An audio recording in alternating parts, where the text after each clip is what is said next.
Admiral Varax stood on the command deck of his flagship, the Pride of Zethora. His forearms were clasped behind his back as he watched the holographic display.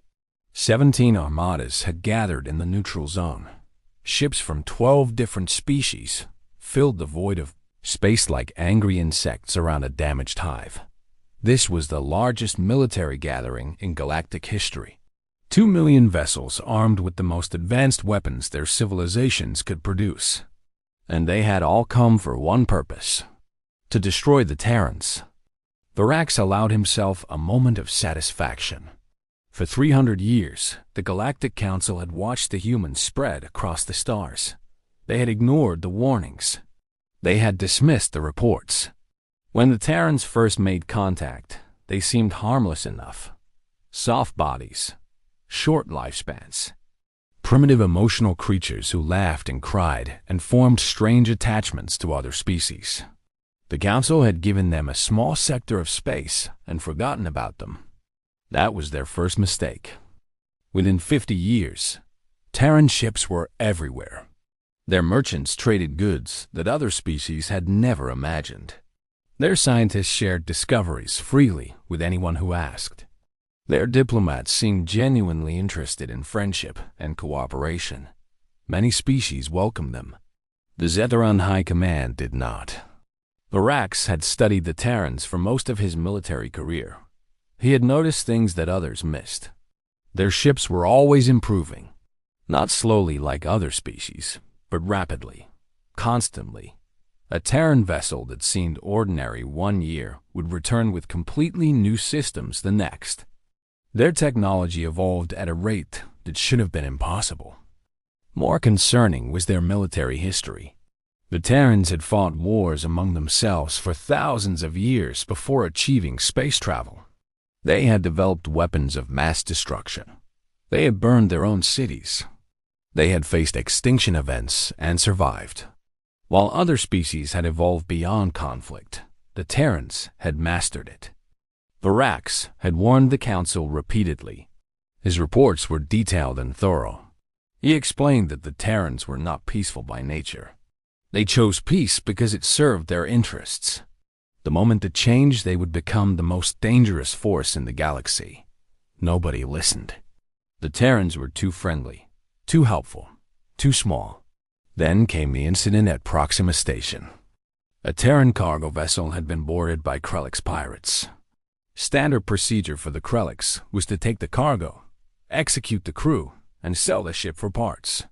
They had done this to hundreds of vessels from dozens of species. Nobody challenged them because the Krellix Armada was large and their warriors were brutal. The Terran vessel was called the Morning Star. It was crewed by 43 humans, including several families with children. When the Krellix boarding party cut through the airlock, they expected terrified merchants, begging for mercy. What they found was something else entirely. The crew of the Morning Star killed every single Krellix boarder. Not with advanced weapons or military training, with kitchen knives, fire extinguishers, tools from the engine room. One Terran, a woman named Sarah Chun, strangled a Krellix warrior twice her size with a length of cable. When Krellix reinforcements arrived, the Terrans ambushed them in the corridors. They set traps. They attacked from the shadows. They fought like animals protecting their young. And they enjoyed it. The Krellix commander watched his forces die through the ship's internal cameras. He saw the looks on the Terran faces. They were not afraid. They were not desperate. They were smiling. Some of them were laughing. They taunted the Krellix over the communication system. They made jokes about death. The commander ordered a full retreat. His remaining forces fled back to their ships. Then the Morning Star opened fire. Nobody knew the Terrans had armed their cargo vessels. The weapons were small, designed for self-defense. They should have been insignificant against Krellix warships. But the Terrans had done something to them, modified them somehow. Each shot tore through shields that were designed to withstand military-grade weapons. Within minutes, the entire Krellix raiding party was destroyed. 18 warships reduced to floating debris by a single cargo vessel. The recordings spread across the galaxy in hours. Every species saw what the Terrans could do when provoked. Every military commander began asking the same questions. If a cargo ship could do that, what could their warships do? How many weapons were they hiding? How long had they been preparing for war? Fear turned to anger. The Krelliks demanded justice. Other species who had secretly resented Terran success joined their calls. Within weeks, the Galactic Council had passed Resolution 7742. The Terrans were declared a threat to galactic stability. Their territory would be seized. Their colonies would be dismantled. Their species would be contained for the safety of all. Varax had volunteered to lead the combined fleet. Finally, the Council was listening to him. Finally, they understood the danger. He gathered every warship that could be spared from 12 different species. He planned the operation for months, mapping Terran space, identifying targets, calculating supply lines. He left nothing to chance. Now his armada surrounded the Terran border. 2 million ships bristled with weapons. Troop transports carried billions of soldiers. The largest invasion force ever assembled was ready to strike. And then the Terrans sent a single ship. Varax stared at the holographic display in disbelief. The vessel was tiny. According to his sensors, it was classified as a Scout-class patrol ship, the smallest category in Terran military records. It was barely larger than a shuttle. It had no visible weapons. It approached the combined armadas alone, broadcasting at diplomatic frequency. His communications officer looked up nervously. The message is from the Terran vessel, Admiral. They are requesting permission to speak with the fleet commander. Varax hesitated. This had to be some kind of trick. Perhaps the ship was a distraction while Terran forces gathered elsewhere. Perhaps it was a bomb designed to explode among his fleet. He ordered his sensors to scan the vessel completely. The results confused him further. The ship had no special modifications. No hidden weapons. Its power output was minimal. It carried a crew of 3. 3 humans in a tiny ship facing 2 million warships. He accepted the communication request. The holographic image that appeared showed a middle-aged human woman in a simple uniform. She had gray hair and tired eyes. She looked like someone who had been woken up too early and was annoyed about it. "Admiral Varax of the Zetheran High Command," she said. Her voice was calm and measured. "I am Captain Eleanor Wright of the Terran vessel Patience.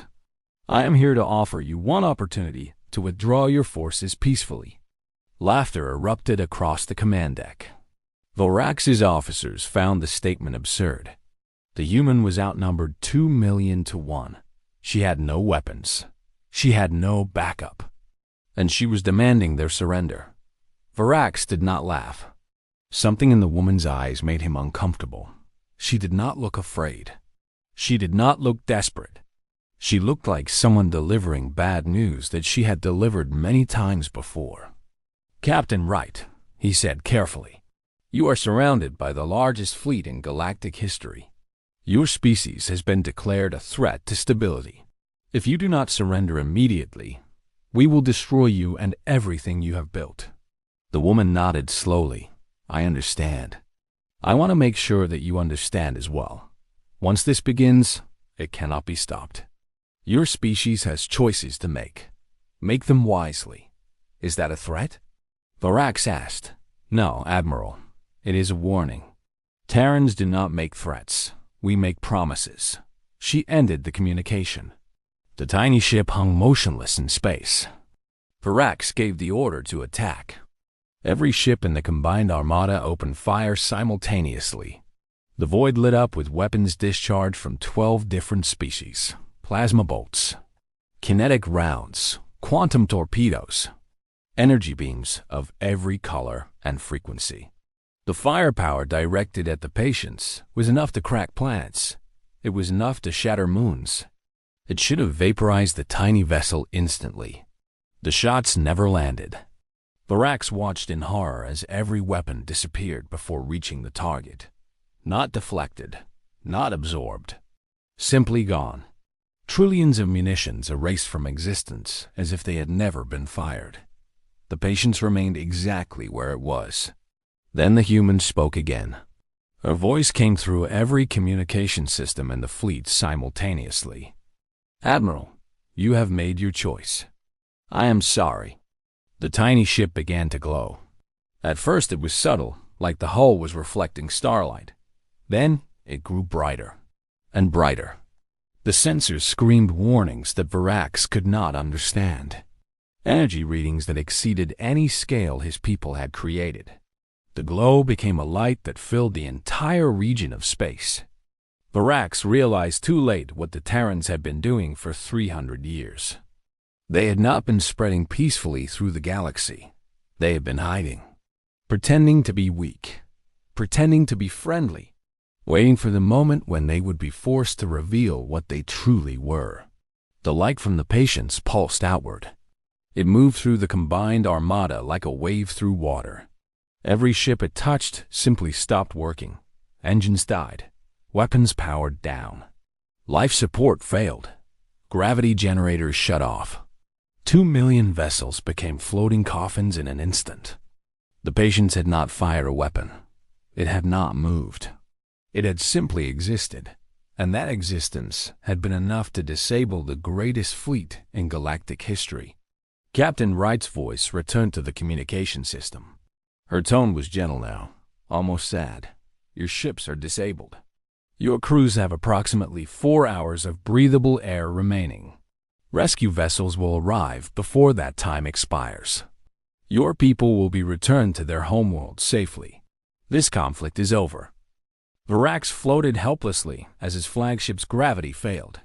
He grabbed a support beam to steady himself. His voice was barely a whisper. "What are you?" The human woman smiled, and for a moment Varax saw something ancient behind her tired eyes. Something that existed long before her species walked upright.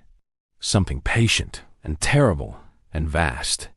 "We are what happens when a species refuses to die," she said. "Every extinction event, every ice age, every plague and famine and war, we survived them all. We became something new each time, something stronger. The universe tried to kill us for millions of years, Admiral. It failed. The light from the patience faded.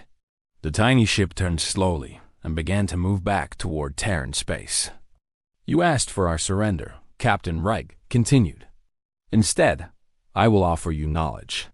The Terrans do not want war. We never have.